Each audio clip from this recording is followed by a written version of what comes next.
ಆಚಿ chilli powder ಸಖತ್ ಖಾರ ಬಣ್ಣ ಮತ್ತು ರುಚಿ ಆಚಿ ಚಿಲ್ಲಿ ಪೌಡರ್. ದಂಗೆ ಪೀಡಿತ ಇರಾನ್ ಮೇಲೆ ದಾಳಿಗೆ ಅಮೆರಿಕ ಸಿದ್ಧವಾಗಿದೆ ಎಂಬ ವದಂತಿಗಳ ನಡುವೆ ಇರಾನ್ ಮುಖ್ಯಸ್ಥರು ನನಗೆ ಕರೆ ಮಾಡಿದ್ರು. ಅವರು ನನ್ನ ಜೊತೆ ಮಾತುಕತೆ ನಡೆಸೋದಕ್ಕೆ ಮನವಿ ಮಾಡಿದ್ದಾರೆ. ಆದರೆ ಮಾತುಕತೆಗೂ ಮೊದಲೇ ನಾವು ಕಾರ್ಯನಿರ್ವಹಿಸಬೇಕಾಗಬಹುದು ಅಂತ ಅಮೆರಿಕ ಅಧ್ಯಕ್ಷ ಡೊನಾಲ್ಡ್ ಟ್ರಂಪ್ ಬಾಂಬ್ ಸಿಡಿಸಿದ್ದಾರೆ. ಇರಾನ್ ಹಿಂದೆಂದಿಗಿಂತಲೂ ಸ್ವತಂತ್ರಕ್ಕಾಗಿ ಇವತ್ತು ಹಂಬಲಿಸ್ತಾ ಇದೆ.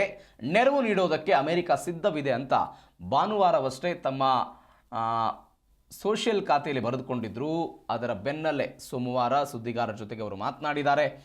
ಇರಾನ್ ನಾಯಕರು ನಿನ್ನೆ ಕರೆ ಮಾಡಿದ್ರು. ಅವರು ನನ್ನೊಂದಿಗೆ ಮಾತನಾಡೋದಕ್ಕೆ ಬಯಸಿದ್ದಾರೆ. ಹೀಗಾಗಿ ಸಭೆಯನ್ನು ಏರ್ಪಡಿಸಲಾಗ್ತಿದೆ. ಸಭೆಯ ಮೊದಲೇ ನಾವು ಆಗಬಹುದು ಅಂತ ಅವರು ಹೇಳಿದ್ದಾರೆ. ಆದರೆ ಅದೇನು ಕಾರ್ಯ ಅನ್ನೋದನ್ನು ಅವರು ಬಿಟ್ಟುಕೊಳ್ಳಿಲ್ಲ. ಇರಾನ್ನಲ್ಲಿ ಕೆಲವು ಜನರನ್ನು ಕೊಲ್ಲಾಗಿದೆ ಅಂತ ತೋರುತ್ತದೆ. ಅವರನ್ನು ಕೊಲ್ಲಬಾರದಿತ್ತು.